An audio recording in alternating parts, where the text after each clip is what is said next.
ভাই এই জিনিসটা কি বেচবেন? হ্যাঁ, এগুলা তো বেচার লইগাই রাখছি। তুমি এগুলা দিয়ে কি করবা? এডি আমার ভিডিও বানানোর কাজে আইবো। এডি কত টাকা রাখবেন? আচ্ছা, তুমি এই 200 টাকা দিয়া দিও। কি কোন ভাই, 200 টাকা? ভাই আমার কাছে শুধু 100 টাকাই আছে। আমি নতুন নতুন ভিডিও শুরু করতেছি, তো আপনি আমার এডি 100 টাকা দিয়ে দেন।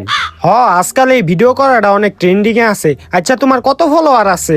ভাই আমার এখন 150 ফলোয়ার আছে, কিন্তু আমি অনেক পরিশ্রম করুম। আপনি দেখেন একদিন আমি সফল হবো। বাহ, তোমার ভিতরে অনেক কনফিডেন্স আছে। আচ্ছা ঠিক আছে, দাও 100 টাকাই রাখি। সত্যি কথা বলতে আমি এটা 150 টাকা দিয়ে কিনছিলাম, কিন্তু তোমার নিয়ত আমার পরিষ্কার লাগতেছে। তোমার লগে এই 50 টাকা লস আমি পোষাইলো মনে, তুমি লয়ে যাও এটা। আরে ভাই, এই দুইটা জিনিস কি চালাইতেছেন? আমার কাছে চালান, আমিও ভিডিও বানাই, তো ভিডিও বানাইতে আমার কাজে লাগবো। আরে না ভাই, এই যে ওর কাছে বেচ চালাইছি, আপনি অন্য জায়গায় দেখেন। আরে ভাই, আমি আপনারে 500 টাকা দিব না, আমার কাছে চালান। আরে ভাই, এই যে টাকা পয়সার কোনো বিষয় না, গরিব পোলা পাইন ভিডিও বানাইবো, ভিডিও বানায় অনেক উপরে উঠবো।